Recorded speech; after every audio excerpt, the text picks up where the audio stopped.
Bonjour à tous, j'espère que vous allez bien. Aujourd'hui on se retrouve pour l'analyse numéro 51 consacrée à Money in the Bank 2016. Voilà, je ne vais pas vous parler du pré-show ni de toute façon des matchs qui sont déroulés durant le pré-show, tout simplement parce que ça ne m'intéresse pas du tout. Donc premier match, les New Day défendaient leur titre par équipe contre les Vaudevillains aka Assassin's Creed Syndicate pour leur entrée. Le club est soft dans un match Fatal 4-Way. J'ai marqué que c'était une déception, non pas que le match soit mauvais, c'est pas vraiment ça parce qu'il y a un bon rythme et des bonnes prises, mais il y a deux gros problèmes. Premièrement, c'est les botches, c'est rempli de botches. Alors, il faut s'y attendre avec ce genre de match-là. Le problème, c'est que on avait eu un match Fatal 4-Way l'année passée à SummerSlam, je crois, où d'ailleurs les New Day avaient remporté leur deuxième titre par équipe. Et il n'y avait pas eu autant de botches que ça, donc je m'attendais à quelque chose d'un petit peu différent. Et là, on a beaucoup de botches. Premièrement, Enzo Amore avec un petit paquet, finalement, je crois que je sais plus qui devait venir l'attaquer à ce moment-là. Je crois que ça doit être Kofi Kingston. Mais Enzo Amore, en fait, en sortant du petit paquet, va tomber directement comme une grosse merde tout seul. Il y a aussi Biggie en faisant son spear à l'extérieur du ring. Encore une fois, il s'est ramassé les pieds dans les cordes. Donc voilà, c'est plein de petits détails. Il y en a encore beaucoup d'autres qui font que j'ai été pas mal déçu par ça.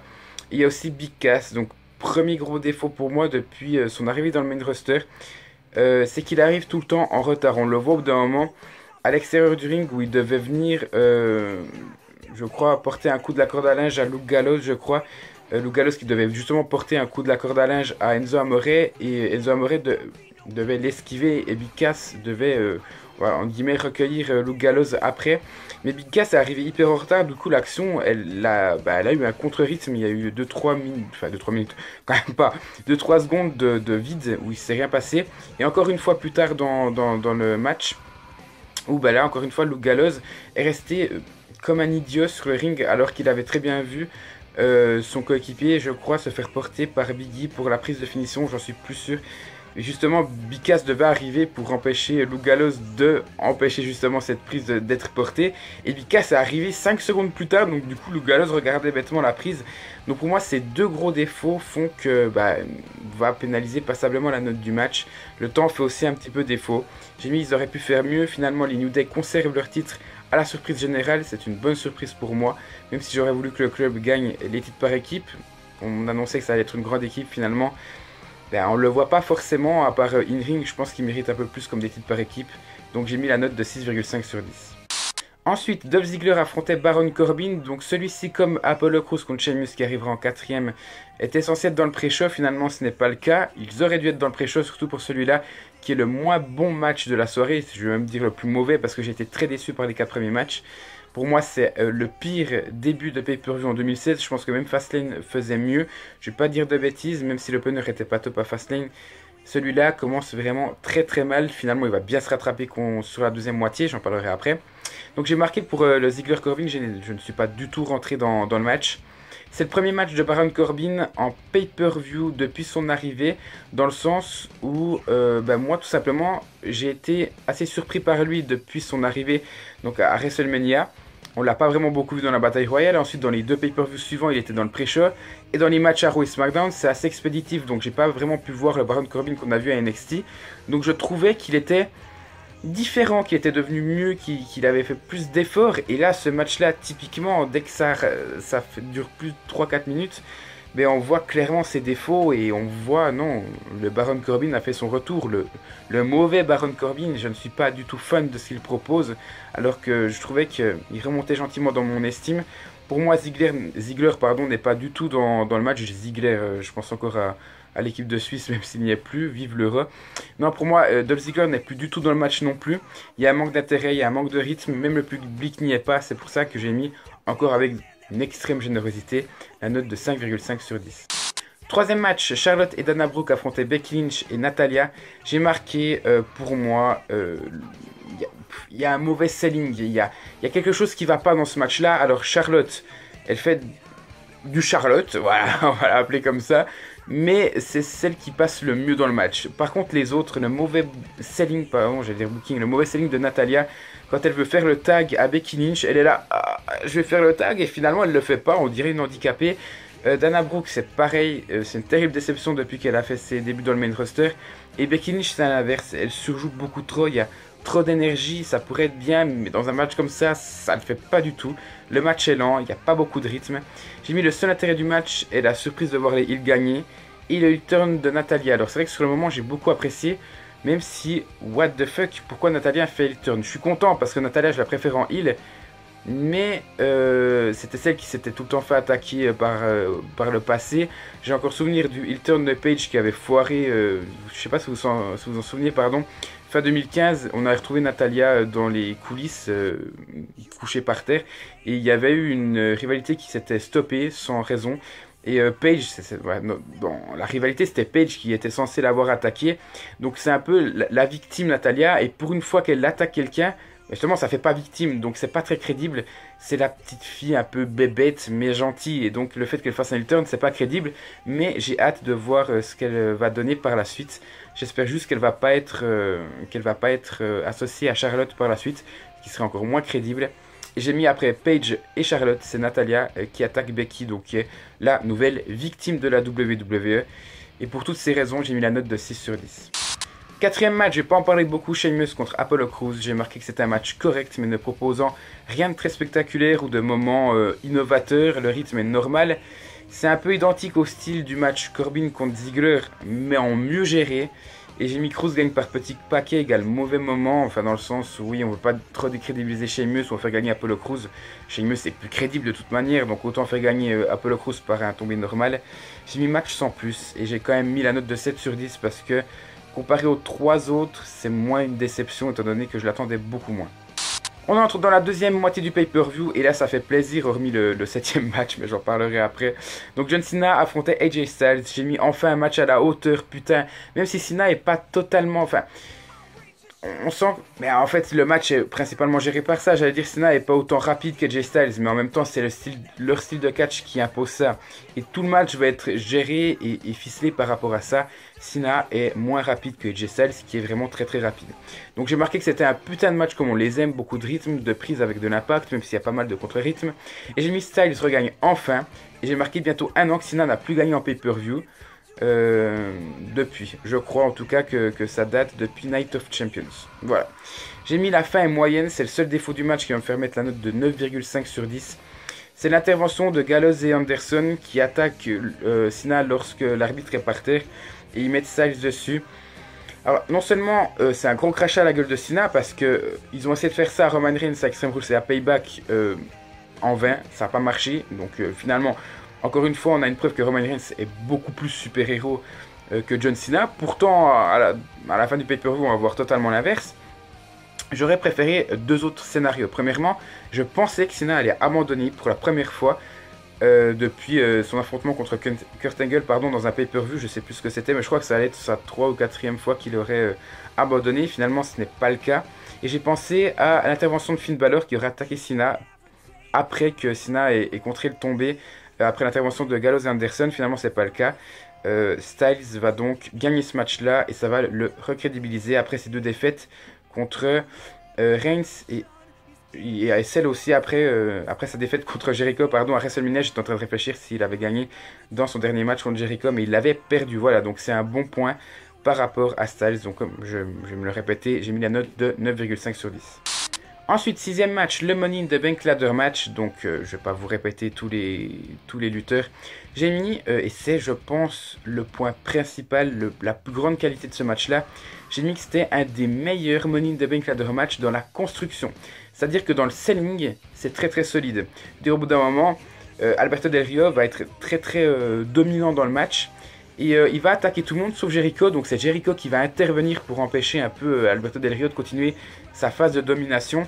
Donc à ce niveau-là, c'est très très bon dans le sens où dans les Money in the Bank, normalement c'est le foutoir.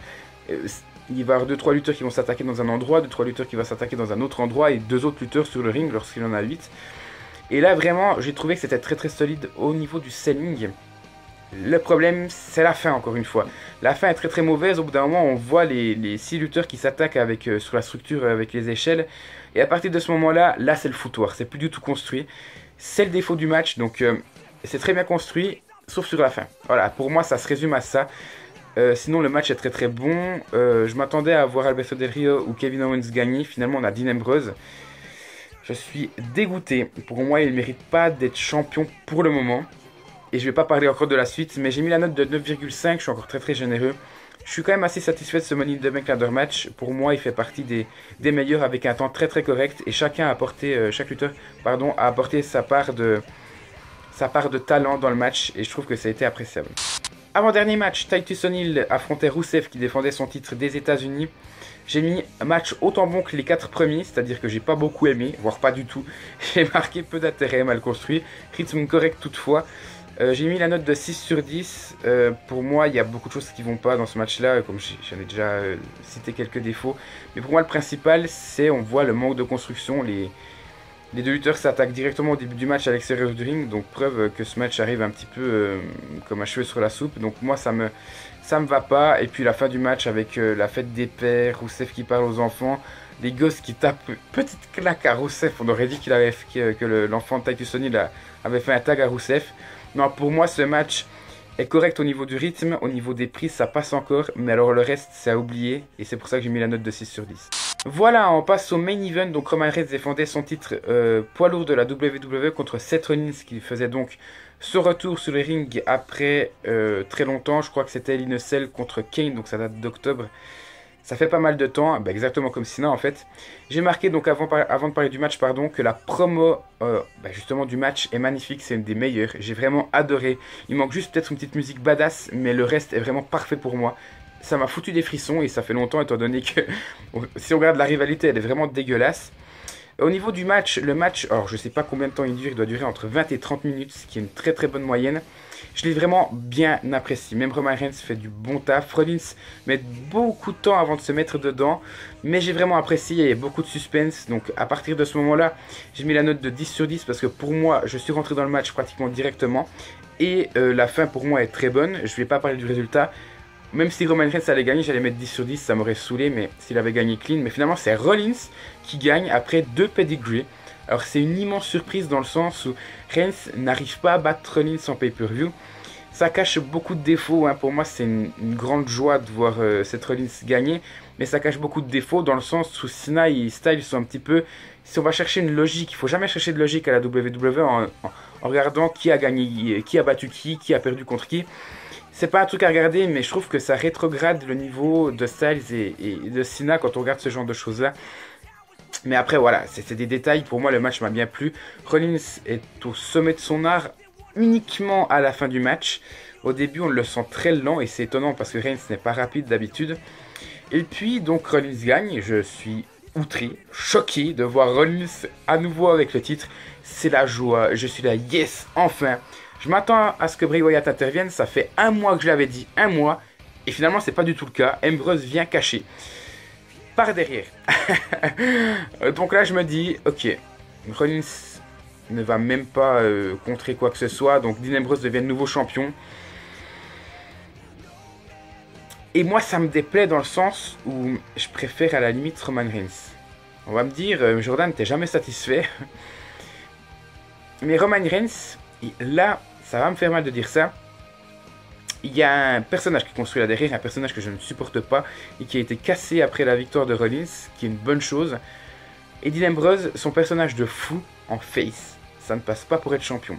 Donc, et d'ailleurs son in-ring non plus, j'allais dire il a un très bon in-ring, mais son in-ring à la WWE ne passe pas. Donc j'ai hâte de voir ce que ça va donner, c'est certainement un match triple menace à Battleground. J'ai hâte de voir ce que ça va donner. Franchement, Dean Ambrose en champion, s'il a le même règne que son règne des États-Unis, ça va juste pas le faire. Je vais pas cracher trop vite. Je vais voir ce que ça va donner. Je suis juste pas du tout content. Donc ma grande joie après la victoire de Seth Rollins est retombée d'un coup et j'ai failli pleurer. Tellement ça m'a déçu. Mais je vais pas parler trop vite. Pour une fois, j'ai assez cassé le règne de Reigns. D'ailleurs, Roman Reigns qui a 3 règnes et son plus long est de 2 mois et demi. C'est assez pitoyable quand même quand on y pense. Mais je pense que la WWE a compris que le règne de 1 an pour Reigns c'était pas possible. Donc c'est un bon point. Rollins qui est 2 fois champion poids lourd de la WWE, mais qui a, je pense, le règne le plus court maintenant. Après avoir un règne de 9 mois, je pense que c'est une façon de compenser ça. Et Dean Ambrose champion, donc j'ai hâte de voir tout ça. N'hésitez pas à me dire, vous aussi dans les commentaires, si vous avez hâte de voir ce que va donner Dean Ambrose en tant que champion, si vous êtes content également. Et au niveau de la note finale, donc ça partait très très mal, finalement ça remonte à 7,5 sur 10, qui est la meilleure moyenne des Money in the Bank, et pourtant je pars quand même sur un goût amer, un goût d'inachevé si on veut bien. 7,5 sur 10 c'est une bonne note, c'est moins bon que les deux précédents pay-per-view qui avaient eu 8 et 8,1 je crois. C'était la première fois qu'il y a 7,5 sur un pay-per-view également. Les derniers avaient fait 7,4 pour le 2013 je crois et 7,2 pour le 2014, à moins que ce soit l'inverse. Et c'est moins bon que WrestleMania. Voilà, je pense qu'au niveau des chiffres, je vous ai fait un peu le tour. Donc n'hésitez pas à me dire ce que vous avez pensé du pay-per-view, ce que vous avez pensé de ma review, si vous êtes d'accord avec moi. Avant que quelqu'un me fasse la réflexion en commentaire, mon coiffeur n'est pas mort. Je crois. Donc voilà.